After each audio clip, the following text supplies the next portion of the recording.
قال العلامة بكر أبو زيد رحمه الله تعالى: حرف الألف قال أشهد، بمعنى أنه يمد الهمز في الأذان فيصير كالاستفهام، أشهد أن لا إله إلا الله. هذا خطأ لفظي، والكتاب موضوع في الأخطاء اللفظية سواء قصد أم لم يقصد، وكذلك سواء كان محرما أو مكروها.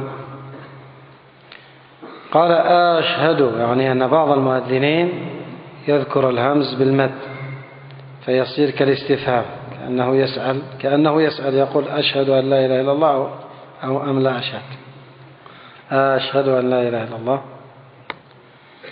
قال الزركشي رحمه الله تعالى: ليتحرز من أغلاط يستعملها المؤذنون، أحدهما مد الهمزة من أشهد فيخرج من الخبر إلى الاستفهام،